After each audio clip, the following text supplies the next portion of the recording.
deployment for you is as soon as possible. Trust me. Wait. What about your planet's defenses? How do I contact you? Details. Details. Oh, and you can bring one other. You'll know who.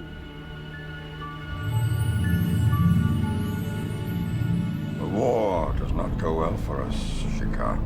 Our outposts and colonies at Shi, Dross, and Zok have all been conquered. In the last 7 days, we have lost all contact with our holdings in that sector.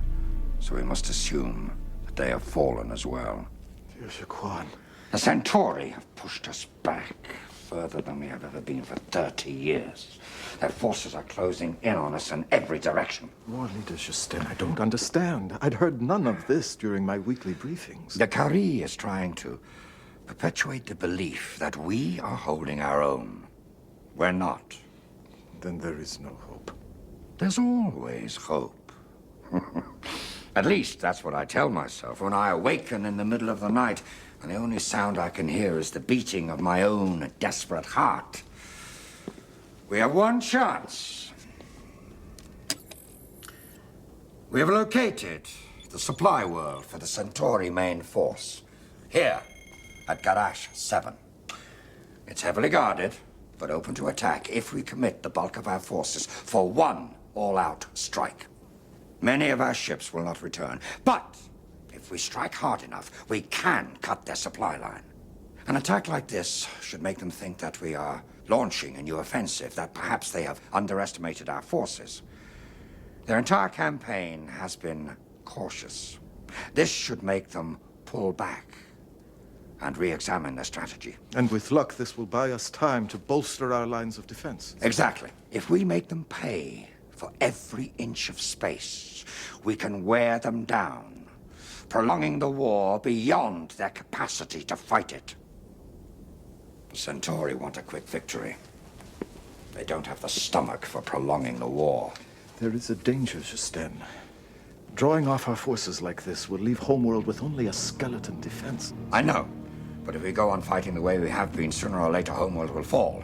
We must change our strategy quickly. Even in our worst projections, we will always have enough surviving ships to effectively defend Homeworld. They will only be gone for a little while. The window of vulnerability is very small. I pray you're right, Justin. I wish I were going with you. Your place is here, GKar. We will need alliances, support, even sympathy. In the final analysis, your work here could be more important than a fleet of ships. But how could I go off without saying goodbye to my favorite nephew? Your father would be very proud of you, GKar. Be well.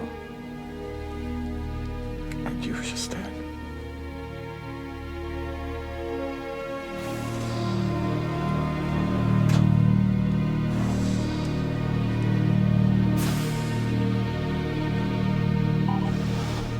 Captain, here you are. I was looking for you. This isn't a good time, Ambassador. I'm in kind of a hurry. I know.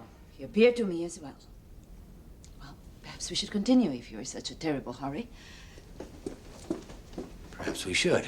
And you are sure that your information is correct, Of course. We intercepted a coded transmission from the non-strategic command of one of their flagships. They intend to strike at the Garage 7. Could be misinformation, an attempt to draw off our main force while they strike elsewhere. Yes, I have heard this from others in the Centauran, but I don't think so. It has just the right ring of desperation to be true. Took some doing, but I managed to convince some of our generals that the message is genuine, enough for what is necessary. Then you're going to be waiting for them at Garage 7, yes? No. What? Are you mad? They will destroy our supply lines. Not if your forces are there waiting for them. My forces? And where will all your generals be during this, Launching a full assault on the Narn homeworld itself. Great Maker. You can't be serious. Of course I'm serious. Rifa, any force attempting to invade Narn will be up to its neck in blood, its own. We have no intention of invading Narn.